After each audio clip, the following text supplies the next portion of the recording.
This is Wretched Radio with Todd Friel. It's a heartache. Nothing but a heartache. This is Wretched Radio. There can be joys, most certainly, and there can be some wonderful end stories of adoption, but many of them are nightmares. Many. What's the percentage? Nobody seems to have a handle on it. I don't think that I've met an adoptive parent who hasn't shared some degree of suffering in the family from reactive attachment disorder. Would like to share with you the response that we received from a little video that we posted on the YouTube machine called Adoptive Family Nightmares. We shared a story of a family that adopted 3 children and how it almost destroyed their home. These are the comments from the video. If these don't break your heart, the letter in my hand will. This needs to be said loudly and clearly to all churches. I'm an adoptive mama. It's the hardest journey we've ever taken. Same here. Hardest journey. So painful. In the trenches. I'm with you. Been there. Still there. I worked foster care as a social worker. Families that open their homes to love and care for children are more precious than gold. We should be thankful to God that such devoted people are among us. Amen to that. We adopted 2 kids. We have one with autism. By the way, autism spectrum, it's so broad, it tends to have some overlap with RAD, and regularly kids with RAD are diagnosed with autism. Just be mindful of that. This person says, I'm amazed at how many people are family therapists and counselors. That's what these families need. You know, if you would just... From another, I'm so happy to hear this and so happy to know I was not alone with the adoption experience of older kids. I, too, have been falsely accused by church members, including a pastor's wife, on how I'm supposed to raise up an angry, anti-God 10-year-old. Thank you for getting this message out. Another, thank you for this post. We have an adopted daughter internationally. These kids are not magically okay once they're in a loving home. It's a very lonely road to walk. This post makes me feel hope that somebody out there actually sees us. Thank you. Church, do you see? Same here. International adoption brings the added layer of language and cultural barriers. Yep, and the older the kid, the more awful stuff they've been exposed to, or the more times they have been violated. Those are tough things to bring into a home. Wow, someone actually gets it. I love all my kids to pieces, but they do take a lot of special teaching and training, and all of us sacrifice for them still. We adopted 4 sisters. 2 of them had some minor behavioral challenges. One attached slowly, but it was a healthy attachment. See, it can happen. However, our youngest has many mental health disorders that can mimic RAD. That's perhaps the overlap of RAD and autism. They've got all kinds of diagnoses for virtually everything. It has taken us 2 years to get her on the right track. People often see her cute curly hair, bright smile, and charming personality only. While we have never been treated disrespectfully, I can't say people have offered much either. Adoptive children often have to be parented differently because they have their own unique story and history. Churches should offer training so members feel like they are in a position to help and be less judgmental and more understanding. We're seeing a theme here.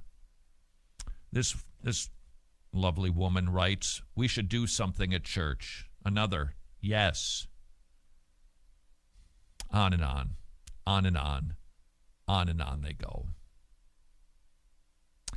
Let me share with you now a letter that I received, written by hand. I'm going to read the whole thing. Dear Wretched Radio, thank you for the video on adoption and on the one several years ago on RAD. You can see it on the YouTube machine. In 2011, I was 31 and happy and preparing to get married and to become a mom at the same time. My husband had custody of his 6 children after a divorce. His stepdaughter lived with him as well. Look, that shouldn't cause any of us to have any other thought than life can be a bit complicated. Plenty of sin, but I'm not talking about that at the moment. Sometimes there are scenarios. People get saved, God changes and fixes, but it can be a real mess along the way. And his stepdaughter lived with him as well. I was warned about the children, but didn't they just need a mom to love them? I moved states away from my family. Oof, moving away from your support system. Now remember, she's, if you will, adopted traumatized children. That's what we're talking about here. My mom came to help since I have Crohn's. That makes it even more hard. When somebody is physically tired, she called her sister every day crying. It was beyond a nightmare. The younger three knew of no self-care. The older, through fits, were physically aggressive and horrible beyond description. I worked so hard to clean the filthy house, teach them manners, etc. The church people let me know what I needed to fix about the children. Then, when I trained them, they said I was too harsh. The children were upset that I trained them. Upset I made them eat at the table, sleep in their bed. You know, those oppressive demands. Change their underwear. She was having battles over those things. The older ones left, one by one, taking 2.5 years of my life with little sleep, fearing for my life, physical assaults, verbal assaults, trying to protect the younger ones, caring for a newborn. Oh, that got thrown in too. Dealing with schools, police, fearing my baby be taken, being accused by the very ones I was giving everything to care for. That's a pretty common lament from adoptive parents. They're afraid to let anybody know because they think they could get reported and then their bio kids will be taken away because people don't tend to understand this. That's pretty common. I've heard that a lot. The younger three were then older, manipulative, and had learned to be darling angels for everyone but me. They could sweet talk me and work so hard in front of my husband and then turn on the instant he was out of a room. They abused my 2 children. They turned a church against me. My husband was unkind, and I was ill for months. My dad, brother, and others turned on me. The pastor wanted to know, since I had been their mom 4 years, why they weren't thriving like their bio children. He didn't know what I started with. He didn't know how far we had come.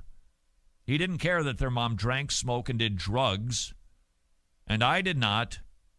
And it makes a difference. The children had major food issues, never stop eating, stealing.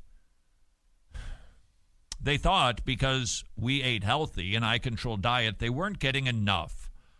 And so what do the kids do? They steal the food.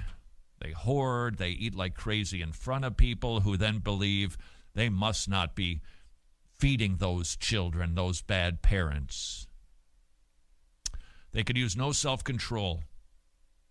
But they would visit people and eat and eat and eat and be manipulative so people believe their puppy dog eyes. And, of course, if a child eats 4 hamburgers, their stepmom must not feed them. But me, their stepmom, had to deal with the aftermath of them being allowed to eat so much. They'd throw up all over the place. I packed twice to leave, but had no money and nowhere to go.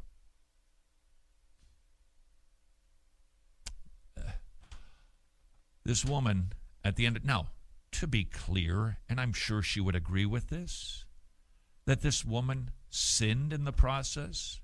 Is there a parent who hasn't sinned in raising their children? Anybody want to raise a hand on that? Of course she did. Is it possible it was even more? Yes, it could have been even more. But that does not mean that these people are wicked and awful. They are getting brutalized in their own homes. I'll jump ahead. I'm thankful for a supportive church. She find one. Being helpful and my boys, bio boys, doing well. Your rad video was a blessing to me during some of the darkest days when we did a few years ago. I thought I was crazy.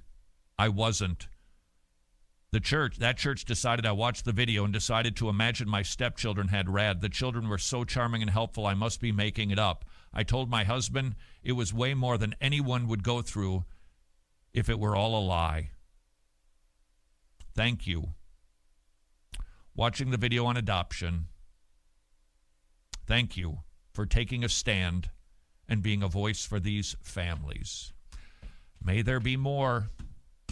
May there be more. Just break your heart. Just a complete mess. Complete mess. I'm leaving out some of the details. Thank you for understanding that this letter is from a grateful but also very tired heart. And I send it with imperfections, but much gratitude. Please remember this when you see adoptive parents in your church. This is Wretched Radio.